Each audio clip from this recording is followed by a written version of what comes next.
Hello everyone, welcome to the Jacksonator, the online video broadcast for Michael Jackson dancing.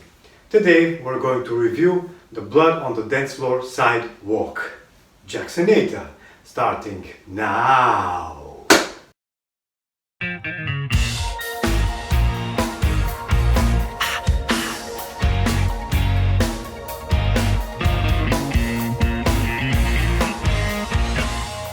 The Blood on the Dance Floor Sidewalk is a move that Michael performs on the Blood on the Dance Floor live performances in the History tours. The first time I saw him do this move was in the History tour in Munich. The Blood on the Dance Floor Sidewalk is pretty often mistaken with the XV move, so with this one, but actually it is a variation of it. The first thing you need to establish is the direction you're going to go to. It's going to be either to the right or to the left, because that's how Michael does it. Establishing the direction is very important because the direction you're going to go to corresponds to the leading leg of the move. So if you're going to go to the right and to perform the side walk to the right, your leading leg is the right one. And if you're going to go to the left, your leading leg is the left one. The main body parts involved in this move are your feet, legs, maybe like 80%, and your shoulders. The rest of your body does not take part in this move. Michael does it to the right, and as it happens, to me, it's more comfortable to do it to the right as well. The second thing to take into consideration is the leading leg of the move. Your leading leg corresponds to the direction you're going to perform the move to. Regarding your legs and feet, we're going to divide the move into two aspects. The first one is the movement of your leading leg, and the second one is, of course, the movement of your other leg. In my case, the leading leg is the right one because I'm going to do the move to the right. Your leading leg should point to the direction you're going to go to. So I'm going to go to the right. My leading leg is the right one, and my foot is going to point to the right, so like this. Another variation is diagonally to the right, like this. Leg direction and toes pointing all to the right. If your case is the opposite, then your left leg is going to point to the left. The movement of my leading leg in the duration of the entire move is going to be this one. It's going to step on the entire foot, and then it's going to come off the ground just a little bit like this, with just a little bending in the knee area. Not a lot, just a little bit, like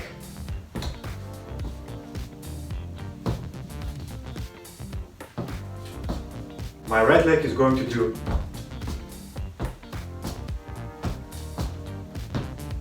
or if you do the move diagonally,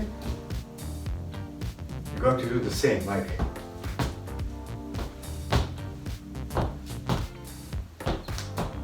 you step on the ground on your entire foot. What my left leg does is the XV move. So the XV move is this. So heel, then you close up your toes. Heel, toes, heel, toes. The difference here is that you're going to do the XV move only with your left leg. So not your leading one, but the other one. So what your left leg is going to do is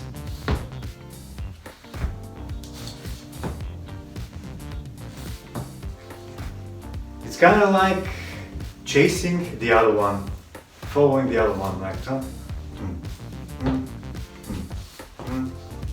Now let's combine the move of the two legs and feet together into one. There are two ways to start this position. The one is with your feet close to one another with no distance at all. And the other one is if you're standing like this in a V position.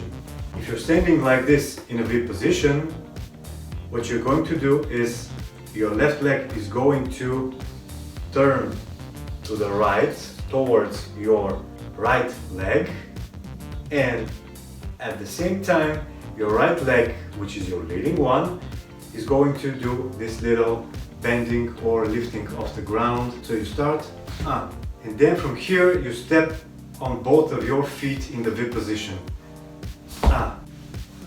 And then you repeat again.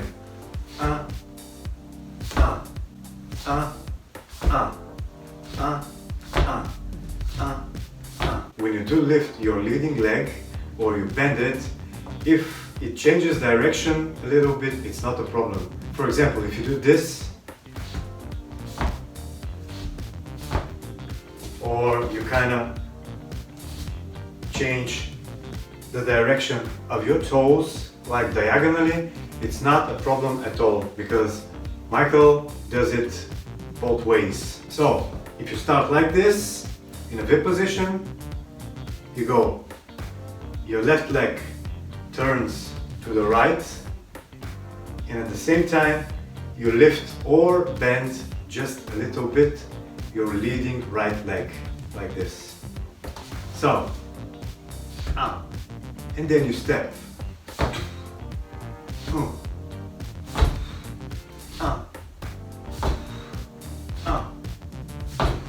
It is actually the XV move, but without the right leg. If your starting position is with your legs and feet close to one another, then in order to perform the blood on the dance floor sidewalk, you will have to go one more time into the V position. Down. And then you continue with the walk, as we discussed, like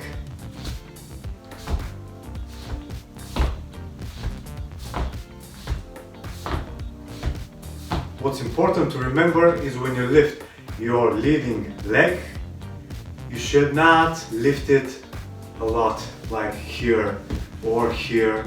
No, it is just a little bit. Even if you can, just lift your leading leg from your hips, so like this.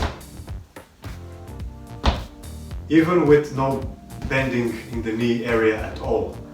So not like this, but you know. Of course, if you want to do the move as Michael does, you will have to accelerate. What helps this move a lot? Your shoulders. So, when your leading leg goes to the right, your right shoulder is going to move down. And then, when your left leg tries to move to the right, you're going to move your left shoulder down. So from here, see?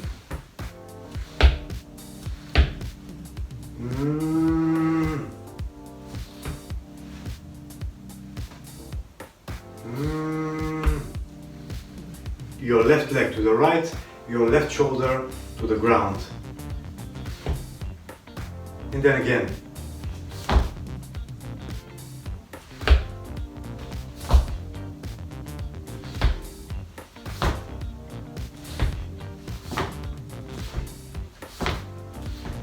And you can see how the move starts to look like Michael's move.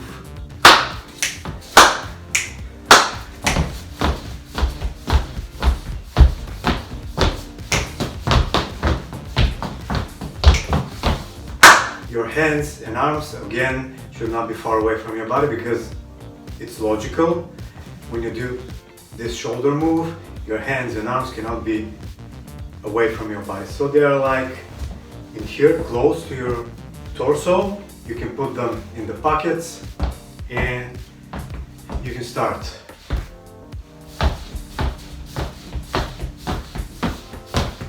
That was it for today. Jacksonata, blood on the dance floor side walk.